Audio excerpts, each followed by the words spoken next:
এসে আপনি কি কি অনুভব করলেন এবং কি কি বলবেন? আজকে এখানে এসে অনেক সুন্দর অনুভব করলাম। মানে আমাদের এখানে যে মানে ইসলামপুর বুকে যে এত সুন্দর একটা মিলন মেলা বা চিকিৎসার আয়োজন করেছেন আমাদের এমনি গুলাম সারোয়ার ভাই আর আপনার ফুড এগ্রির পক্ষ থেকে, তো অনেক অনেক ধন্যবাদ এত সুন্দর আয়োজন করার জন্য।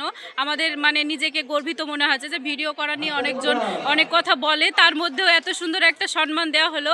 তার পক্ষ থেকে অনেক কিছু দিয়েছে আমাদেরকে, তো এখান থেকে মানে অনেক কিছু দিয়েছে। আর এটাই আমার বলা ছিল, তো খুব সুন্দর লাগলো এটাই। আমার নাম হলো লিজা সুলতানা আইডিনা। আমার নাম এমনি রিয়েল নাম হলো সেবিকা খাতুন। বাড়ি? বাড়ি আমার ইসলামপুর, মুর্শিদাবাদ। হ্যাঁ আমি হ্যাঁ, কিভাবে আসলাম, আমি ফেসবুকে আসলাম। আমি একটা গ্রামের বউ আর আমি গ্রামেরই মেয়ে। তো তো গ্রামের বউ, তো অনেক কথার পরেও আমি একটু মানে জায়গা করে করতে পেরেছি, এখনো পারিনি, তবে আপনাদের দোয়া আর আশীর্বাদে যদি পারি ভবিষ্যতে দোয়া করবেন এটাই। সুন্দর সুন্দর কথা বলেন, হ্যাঁ ভালো লাগে। এবং আপনারা কতটা খুশি হন?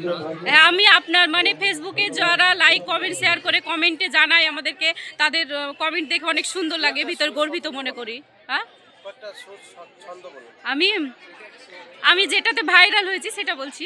ইসলামপুর শহরে বাড়ি আমার, এসেরপাড়া আমার গ্রাম, মধ্যবিত্ত পরিবারের মেয়ে আমি, সেবিকা আমার নাম। কোনো কোনো চাকরি করি না, কিছু করি না, সংসার চালায় আমার কাম। ফেসবুকে ভিডিও বানাচ্ছি 2-3 মাস থেকে। আমার ভিডিও যদি ভালো লাগে আপনার লাইক কমেন্ট শেয়ার করে পাশে থাকবেন। ধন্যবাদ। এটা বলে ভাইরাল।